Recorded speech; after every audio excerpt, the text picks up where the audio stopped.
बिस्मिल्लाहिर्रहमानिर्रहीम। इस वीडियो के अंदर मैं एक शेर आपको सुनाना चाहता हूँ और उसकी तशरीह। उससे पहले मैं ये बात आपको बता दूँ कि स्कूल के ज़माने में बहुत सारे स्टूडेंट ऐसे भी थे जो शायरी को पसंद नहीं करते थे, और आजकल के दौर में भी जहाँ पे कंपलसरी सब्जेक्ट इंग्लिश और उर्दू है, तो उर्दू में जहाँ पे नस्र है उसको तो पसंद करते हैं, पढ़ लेते हैं, मगर जहाँ शायरी जहाँ से शुरू होती है उसको अमूमन लोग पसंद नहीं करते हैं, इसलिए कि ये एक फितरत इंसानी है। इंसान की फितरत है कि जो चीज़ समझ में नहीं आती है वो उसका दुश्मन होता है। उस वक्त तक जब तक कि उसको समझा ना दी जाए वो दुश्मनी करता है, कहता है बेकार चीज़ है, इसको उर्दू अदब में से शायरी को निकाल देना चाहिए। तो एक शेर मैं आपको सुनाता हूँ। बेशुमार दोस्तों से मैंने पूछा कि इसका मतलब मुझे बताइए, तो बाकी इस ज़माने में जबकि ये नेट का ज़माना है, लैपटॉप का ज़माना है, कंप्यूटर का ज़माना है, और असातिज़ा की किताबें रखी हुई हैं और कोई पढ़ता नहीं है, शायरी का कोई शौकीन नहीं है, बहुत कम लोग ज़ौक़ रखते हैं, बहुत कम लोगों के पास ज़ौक़ है, मगर वो क्या समझेंगे इस सकील अल्फाज को या इस दो मिसरों को जो मैं आपको सुना रहा हूँ कि मगज़ को बाग में जाने न देना, नाहक खून परवाने का होगा। तो अब ये शेर सुना दिया, अब पूछो क्या मतलब है, तो नदारत कहते हैं, पता नहीं। तो फिर मैं सुनाता हूँ, मगज़ को बाग में जाने न देना, नाहक खून परवाने का होगा। तो मैं पूछता हूँ कि मगज़ के क्या मानी है, तो कहा कि वो जो दिमाग में होता है मगज़, वो। तो मैंने कहा वो मगज़ होता है, मगज़ नहीं होता है। तो कहते हैं कि इकरार साहब बताइए फिर। तो फिर बताना पड़ता है, इसको तशरीह कहते हैं। मीम गाफ सिन मगज़, शहद की मक्खी को मगज़ कहा जाता है। मगज़ को बाग में जाने ना देना, यानी शहद की मक्खी को बाग में जाने ना देना, नाहक खून परवाने का होगा। इसका क्या मतलब हुआ? अब इसकी तशरीह मैं बताता हूँ आपको मुख्तसर सी। शहद की मक्खी जाएगी फूलों के ऊपर,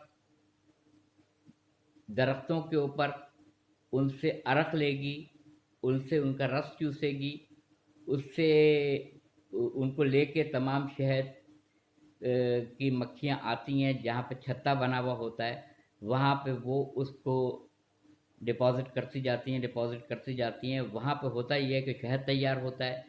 तो अल्लाह ताला ने कुरान पाक में भी यही तमाम नहल, शहद को कहते हैं, सूरह नहल, नहल मतलब शहद, तमाम शहद की मक्खियों को कहा कि बड़े बड़े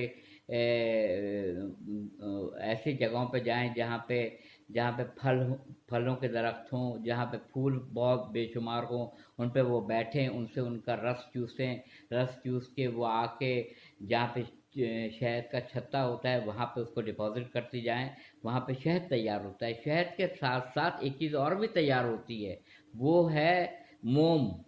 मोम, मोम से बनेगी मोमबत्ती। जब ये मोम मार्केट में आएगा उससे मोमबत्ती तैयार होगी। जब मोमबत्ती तैयार होगी तो उसके ख़रीदार आएंगे। जब ख़रीदार आएंगे तो उसको जब लाइट चली जाएगी या किसी भी मौके के ऊपर उसको जलाएंगे। जब जलाएंगे तो जब मोमबत्ती जलती है तो परवाने उसके चारों तरफ चक्कर लगाते हैं। जब चक्कर लगाते हैं तो उस लौ की वजह से, उस आग की वजह से, उस मोमबत्ती की, वो परवाने जलते हैं और मरते हैं। तो वो कहता है शायर, बेहतरीन शायर की खासियत ही यही है कि जो अच्छा मुकर्रर एक बात को आधे घंटे में कहता है, एक अच्छा शायर दो मिसरों में उसी मफहूम को कह देता है, बशर्ते कि समझने वाले समझें उसको। मगज़ को बाग में जाने ना देना, नाहक खून परवाने का होगा। ना वहाँ शहद की मक्खी जाएगी, ना वहाँ से अरक लेगी, ना वहाँ से रस चूसेगी, ना वहाँ पे शहद जमा करेगी, ना उससे मोम बनेगा, ना वो मोम बिकेगा, ना उससे मोमबत्ती तैयार होगी, ना मोमबत्ती से के ख़रीदार आएंगे, ना मोमबत्ती जलेगी, ना परवाने आएंगे, ना परवाने उसके गिर्द चक्कर लगाएंगे और ना मरेंगे। यानी ये है इस शेर के अंदर पूरा, इसकी पूरी कहानी ये है कि मगज़ को बाग में जाने ना देना, नाहक खून परवाने का होगा। बस इतनी सी बात है। इंसान उस चीज़ का, मौला कायनात अली इब्न अबी तालिब अलैहिस्सलाम ने कहा है नहजुल बलागा में कि जो शख्स जिस चीज़ के बारे में नहीं जानता है वो शख्स उस चीज़ का दुश्मन होता है। यानी मेरा कोई दोस्त है جو شخص جس چیز کے بارے میں نہیں جانتا ہے وہ شخص اس چیز کا دشمن ہوتا ہے. یعنی آپ بغیر معرفت حاصل کیے ہوئے، بغیر اس وہ کس نہج پر، کون سی شخصیت ہے، سرسری تم جہان سے گزرے ورنہ ہر جا جہان دیگر تھا. اگر تم رک جاؤ تو تم کو ایک پتے کے اندر بھی پورا اسرار و رموز پتہ چلے گا کہ کس طرح سے اس کے اندر، کس طرح سے وہ پانی لیتا ہے، کس طرح سے وہ اوپر جڑوں سے اوپر پہنچاتا ہے، کس طرح سے وہ تناور درخت بنتا ہے، کس طرح سے وہ سورج سے روشنی لے کے کلوروفل تیار کرتا ہے، کس طرح سے اس کے اندر زندگی نشو نما پاتی ہے، کس طرح سے پھل لگتے ہیں اس کے اندر، کس طرح سے وہ ایک درخت جو ہے پھل پیدا کرتا ہے.